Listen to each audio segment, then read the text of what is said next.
Usmanpur union পরিষদ সংলগ্ন নিয়ামক হস্ত শিল্পালয়ের মালিক লুৎফা বেগম এখন অনেক নারী পুরুষের প্রেরণার উৎস।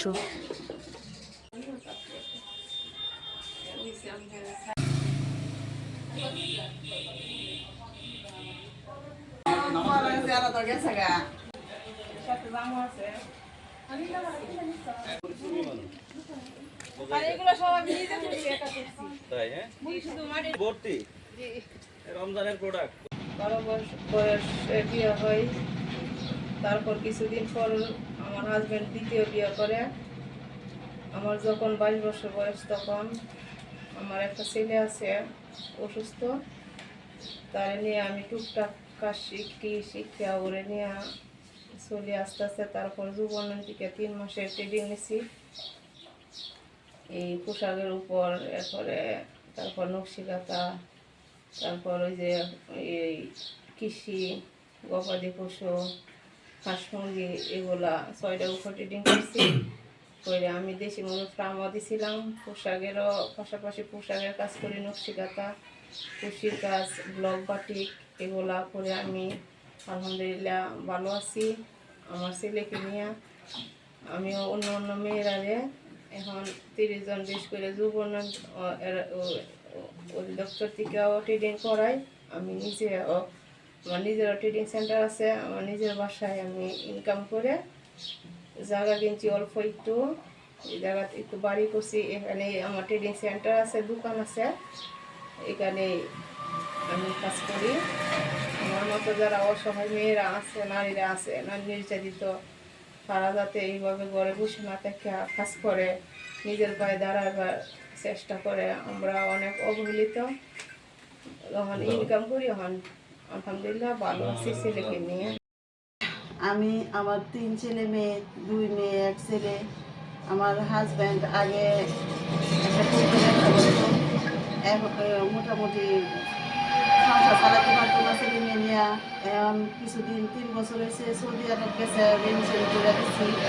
দেওয়ার পরে ফ্রি ভিসা গেছে, ফ্রি ভিসা মা নিজের খাবার দাবার সব কিছু নিজের, কাজ কাম তেমন বেশি পায় না, না পাওয়াতে অনেক একটু ইয়ের মধ্যে আছে আর কি, জামিনের মধ্যে। আর আমার সংসারও তেমনভাবে চলতে পারে না, না চলার কারণে আমি যে আমার লুৎফা ম্যাডাম, উনি এগুলি কাজ শিলের কাজ শিখা, ব্লক বাটি, অ্যাপ্লিকের, নকশিকাঁথা, আরও বিভিন্ন ধরনের কাজগুলি শেখার পরে আমি জানতে পারছি। পরে এখানে আসার পরে উনির কাছ থেকে ট্রেনিং নিয়ে অনেক ধরনের কাজ শিখছি, শিলের কাজ শিখছি, অ্যাপ্লিকের কাজ শিখছি, খেতা সেলানি, নকশিকাঁথা, এগুলি শিখে এখন আমি মোটামুটি স্বাবলম্বীভাবে ওই প্রশিক্ষণও দিতেছি। আবার এগুলি কাজ করে আমি টাকাও কিছু উৎপাদন করে সংসারের কাজের মধ্যে লাগাইতে পারতেছি। আমার এখন ছেলে মেয়েকে একটু ভালোভাবেই চালানোর মতন একটু ক্রাইসিস করি হইয়া চলতেছি আর কি। মোট জনসংখ্যার 1/3 যুবগোষ্ঠীকে আমরা উপযুক্ত প্রশিক্ষণ এবং কিছু ঋণ সহায়তা প্রদানের মাধ্যমে স্বাবলম্বী বা আত্মকর্মী করে তুলি। অনেকেই মনে করেন যুব উন্নয়ন অধিদপ্তর ঋণ দেয়, প্রশিক্ষণ দেয় না। আসলে আমাদের বেসিক কাজ কিন্তু ঋণ দেওয়া, প্রশিক্ষণ দেওয়া না। আমাদের মূল কাজ হচ্ছে যুবগোষ্ঠীকে সেলফ এমপ্লয়মেন্ট বা আত্মকর্মসংস্থানের মাধ্যমে তাদেরকে আত্মকর্মী হিসাবে গড়ে তোলা। কুলিয়ারচর উপজেলায় 2024-25 অর্থবর্ষরে আমাদের 31 জন সফল আত্মকর্মী আমরা আত্মকর্মী হিসাবে প্রতিষ্ঠা পেয়েছে প্রায় 31 জন কর্মী। মহিলা আত্মকর্মী লুৎফা বেগম, যিনি যুব উন্নয়ন অধিদপ্তর থেকে মেয়েদের পোশাক তৈরি এবং ব্লক বাটিক এবং নকশিকাঁথা বিষয়ে প্রশিক্ষণ গ্রহণ করে ইতিমধ্যে সমাজে আলোড়ন সৃষ্টি করেছে। তার ফার্মে তার মাধ্যমে অনেক যুব মহিলারা ট্রেনার হিসাবে প্রতিষ্ঠিত করেছে এবং নিজেরাও এই ব্লক বাটিকের শোরুম করে এবং সেগুলা বিভিন্ন মার্কেটে সেল করে বাজারজাতকরণের মাধ্যমে নিজেদেরকে আত্মকর্মী হিসাবে প্রতিষ্ঠা করেছে।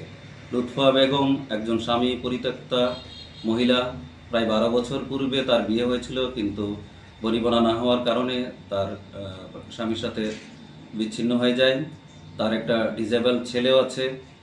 তো সে এগুলা গায়ে না মেখে সে এই প্রতিযোগিতামূলক জগতে সে যুব উন্নয়নের ধারস্থ হয়ে এবং যুব উন্নয়ন অধিদপ্তর থেকে প্রশিক্ষণ গ্রহণ করে সে নিজেকে সফল আত্মকর্মী হিসাবে প্রতিষ্ঠা পেয়েছে এবং তার এই সফলতা দেখে তার এলাকার অনেক যুব মহিলারা তার মাধ্যমে প্রশিক্ষণ নিয়ে নিজেরাও এখন প্রশিক্ষক হিসাবে গড়ে তুলে নিজেকে সমাজে প্রতিষ্ঠা করছে। লুৎফা বেগম শুধু যুব উন্নয়ন অধিদপ্তরের সাথে সংযুক্ত না, সে অলরেডি মহিলা বিষয়ক অধিদপ্তর থেকে দুবার জয়িতা পুরস্কারও লাভ করেছে।